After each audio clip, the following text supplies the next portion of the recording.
আলাইকুম, আমি মোহাম্মদ রফিকুল ইসলাম। আজকে আমরা একটা ইঞ্জিনের ক্র্যাঙ্কশ্যাফটের সাথে পরিচিত হব। ক্র্যাঙ্কশ্যাফটের বিভিন্ন অংশের নামগুলা জানবো এবং কাজগুলা জানবো।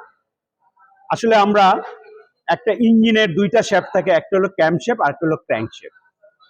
আমরা ক্র্যাঙ্কশ্যাফটটা হলো আকারে বড় আর ক্যামশ্যাফটটা হলো আকারে ছোট। আমরা আজকে এই ক্র্যাঙ্কশ্যাফটের সাথে পরিচিত হব। আমরা এই ইঞ্জিনের ক্র্যাঙ্কশ্যাফটকে আমরা ইঞ্জিনের মেরুদণ্ড বলি। কেন ইঞ্জিনের মেরুদণ্ড বলি? বলছি যে এটা ইঞ্জিনের বিভিন্ন যন্ত্রাংশগুলোকে ধরে রাখে এবং ইঞ্জিনের সবচেয়ে কার্যকরী শক্তি তৈরি করতে সাহায্য করে। এই কারণে আমরা এটাকে ক্র্যাঙ্কশ্যাফটকে আমরা বলি ইঞ্জিনের মেরুদণ্ড। এখন আমরা দেখব এই যে ক্র্যাঙ্কশ্যাফটটা, এখানে এই ক্র্যাঙ্কশ্যাফট এটাকে আমরা বলি ফ্রন্ট সাইড, এটাকে আমরা বলি ব্যাক সাইড। এই দিকটা থাকবে ফ্লাইহুইল আর এই দিকটা থাকবে টাইমিং গিয়ার গুলা থাকবে। যেহেতু বড় ইঞ্জিন, ডিজেল ইঞ্জিন, এটা ডিজেল ইঞ্জিন আমরা গিয়ার টাইমিং করি, সুতরাং এখানে গিয়ার থাকবে। এই গিয়ারগুলো দেখলে আমরা বুঝবো যে এটা ফ্রন্ট সাইড, আর এইটা এই পুলের ইয়াটা দেখলে, আমরা চাম্বারটা দেখলে এটা ব্যাক সাইড।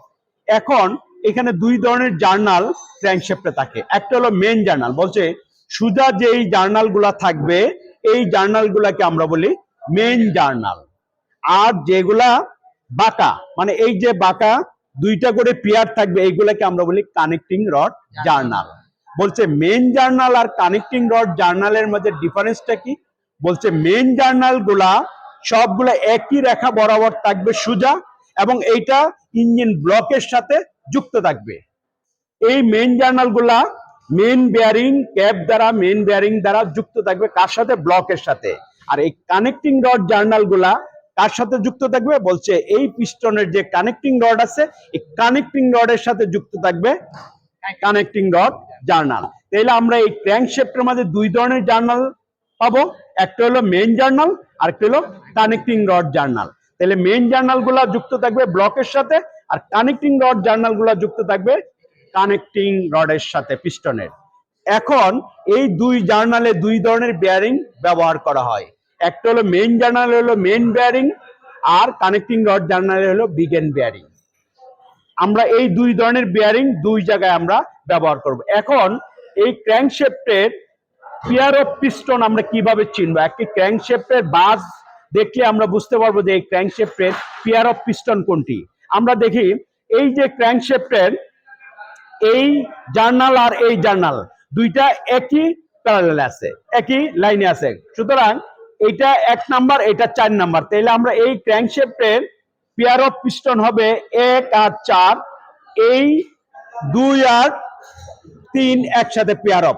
মানে পেয়ার মানে হলো যে দুইটা একই সাথে উঠবে পিস্টন আর একই সাথে নামবে, এটাকে আমরা বলি পেয়ার অফ পিস্টন।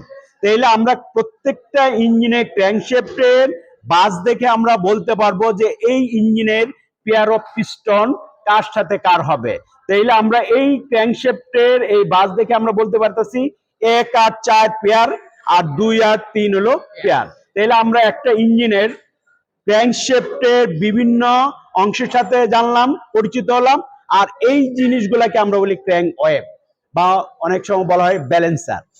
ব্যালেন্সিং হিসাবে কাজ করে। যখন পিস্টনটা পাওয়ার প্রডিউস করে, শক্তি উৎপাদন করে, যখন ধাক্কা দেয়, তখন এটাকে সম ব্যালেন্সিং করার জন্য এই ওয়েভগুলো আমরা ব্যবহার করি। তার জন্য প্রত্যেকটা অংশে এই যে ওয়েভ আছে, এই দুই প্রান্তে দুইটা আছে, এই যে মাঝখানে দুইটা আছে, এইগুলা কি করে? ব্যালেন্সিং হিসাবে কাজ করে, যাতে এই পিস্টন যখন ওঠানামা করে এই ক্র্যাঙ্কশ্যাফটের ওয়েটটাকে ব্যালেন্স হিসাবে সুরক্ষা করতে পারে। তার জন্য আমরা এই ক্র্যাঙ্কশ্যাফটের এই ওয়েভগুলো আমরা ব্যবহার করি। তাইলে আমরা আজকের আলোচনায় একটি ক্র্যাঙ্কশ্যাফটের বিভিন্ন অংশের নাম কি এবং কাজ কি এটা জানলাম, আর এইটার অবস্থানটা কোথায় থাকে এটা আমরা জানলাম।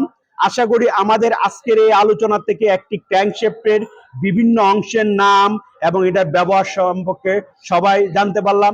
ধন্যবাদ সবাইকে। আজকের আলোচনা আমরা এখানে